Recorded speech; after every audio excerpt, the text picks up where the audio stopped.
Hey, welcome back. Well, we finished up, got the cultivators home last night, and we're gonna get the combines tuned up, or the combine tuned up for some corn today. Got a little bit of rain overnight, and yeah, gonna get the combine ready and gonna do some corn today. Right on. So getting the pulleys changed over. Daryl's changing the chopper speed right here. I know some say that's old school, and there should be better ways of changing the chopper speed, but it's a matter of minutes. It doesn't take long. So we slow our chopper down for corn just because there's not much going through the chopper to begin with. So we have that. Then we need to change the pulley on this side, which Arch is doing. So we got that, hooked the header up. Daryl does all the settings for the combines, does a great job with that, and corn typically isn't too difficult to set, so shouldn't be too long, and we should be able to hook the header up. So we got a foamer. Pressure washer wasn't quite taking all the bird poop off, so we foamed it, and it's amazing what that foaming does. You foam it, and then you come along with the pressure washer, and it cleans it up nice. Let it dry over lunch, and then we'll get working on it. Check tires on the grain cart, and noticed the one was a little bit low, so we're adding some air. So if he waits much longer, I'm gonna give the tractor a good wash job and get things nice and clean, and then we'll head out. Hopefully. Closer. Come here. Sit.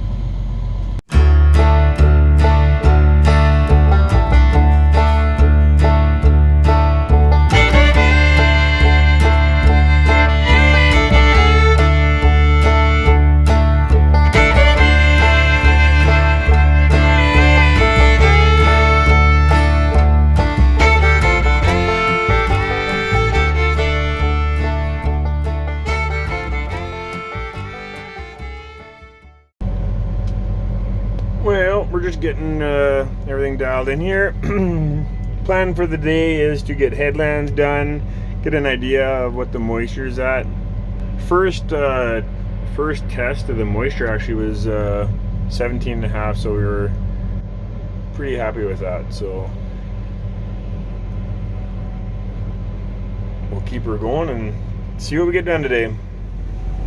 All right, so there we got our scale. It's an Agromatics system on our iPad. He read he had 250 bushels in the combine. So now we can calibrate it and find out what we're actually yielding. So now I'll give him that number, and he'll calibrate. We had 340 bushels, Daryl. Okay, good.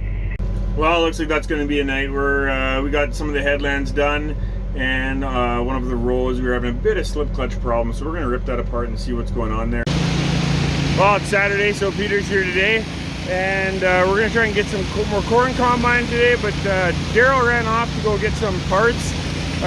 Just had a minor breakdown last night, and hopefully we can get that thing going quickly.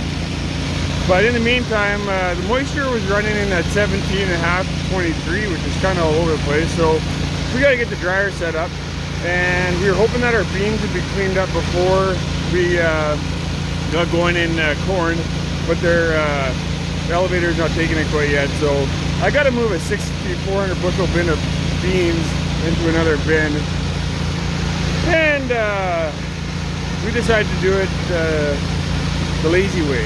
So for those viewers out there who doesn't know what a Mennonite leg is, takes a little bit to get one set up, but once it's set up, now you just sit back and watch it get done. So there we go. So we got our auger coming out of our hopper bin. We got our little gravity wagon that it's dumping into over top of our 13-inch auger, and right across into our 5,000 bushel bin. So that's our setup. That's our dryer over there. The bin on the right by itself, that's our wet bin, and then we have two dry bins. And they got augers that go to them. We want to do some cleanup with some of the trees here on the dryer.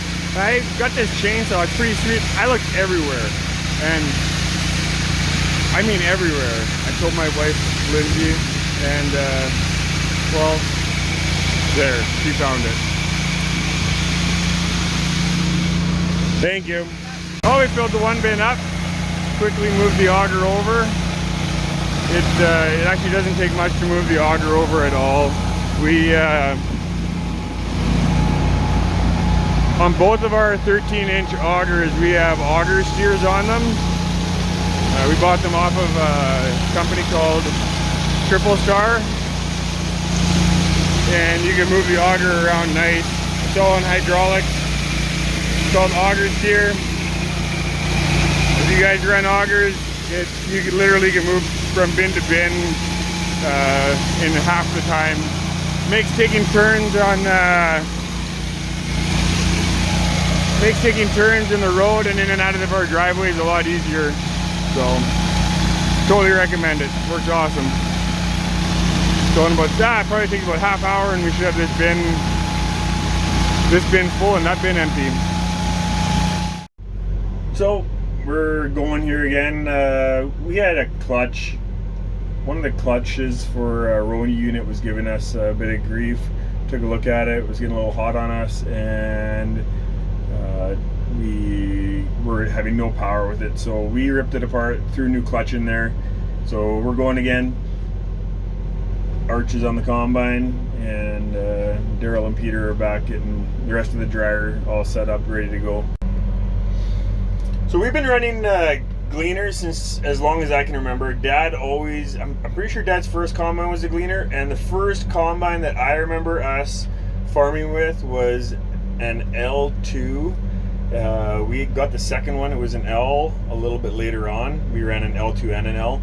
And when Daryl was 7, he started driving combine with my dad, and by the time he was 10 or 11, Dad was leaving him on his own in the field. I'm not exactly sure how far away the fields were from the yard, but Daryl remembers that when he was full, when the hopper was full and Dad wasn't back in time, those L2 combines had a clutch on them that was so hard to put in to stop the combine. They weren't hydrostatic, and the clutch was so hard that at that age Daryl couldn't put it in. So in order to wait until Dad got back, Dad told him just lift the header up and slow the speed right down and just go in circles until I get there. When I think of my kids that are, well, my Jackson just turned 10 years old, I'm thinking, oh man, to leave my 10-year-old kid in a combine in a field all by himself, that's a little scary. So it worked out. Daryl was a good operator and still is. He likes running the combines. I do not. I hate driving. I'm not a combine driver. I like keeping busy with trucking and other stuff. Combine is not really my forte. I like working on them and doing the servicing and all that kind of stuff, but the actual driving combines, I have pretty bad luck with it. So it's probably best for the farm that I just stay off the combine. So oh, there's Arch. Looks like he's just about full. I'm gonna have to get him at the other end. We're just cracking open the next field. Here's our corn where it's roughly, I'd say it's roughly about 7 feet tall. Cobs are a decent size. Not too bad. I don't even know what that is. It's right around 14 to 16 round, I think is what we were counting. And looks like our loss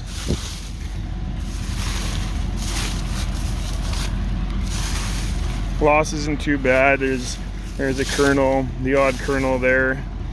So I think we threw the pan underneath, and we were counting in that roughly one to 3 kernels. Yeah, we're not getting a whole lot of, we're not throwing over. If anything, we're struggling more this year with we were struggling more with the header loss. So we're just been playing with our the speed of our chains and our header, and just slow down a bit and get a little less balance off the header and not losing the cobs. Well, here we got my hunting shack. Me and my boys came out here last year, and we got an alfalfa field there, we got trees there, we got corn on this side and trees over there. So the deer like to pass from the bush over there to the bush over there, and sometimes they come out for the alfalfa and sometimes they come out for the corn. So nibble on either one. We get to see a few deer, and hopefully in a couple of weeks we get to go out and do some hunting. Ooh, that was close. Stopped a little quick.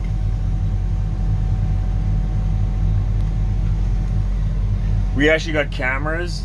I can't show you it from right here, but we got cameras on the top that Arch can see the inside of the hopper, so he knows. I'm not sure what he was doing there. Anyway, so he can see the inside of the hopper and know exactly when he's full, so we don't have cab corn. So yeah, as you can see right there, we have our ladder goes up. I know there's other versions out there. Ours goes up, some swing to the front, so our power ladder goes up for when we're fighting mud. We often like to keep that ladder, we often fight in mud, so if the ladder's up, it's out of the way. If it's in the front, we can have more issues when we're hitting ruts or when we sink and that kind of stuff. So that's why we go with the power ladder that goes up, not swinging to the front. But that's for our system. This is what works for us. That's what we like. How many bushels is he gonna have? We scale everything, so our yield monitors read what it actually is doing, or what our yield monitors read is what it's actually doing. Now this is wet bushels, so it's a little bit off, but we calculate that into it. We got a formula that converts it over. So I'm thinking the corn's pretty heavy this year. He was pretty much right full. It says it's a 390 bushel hopper.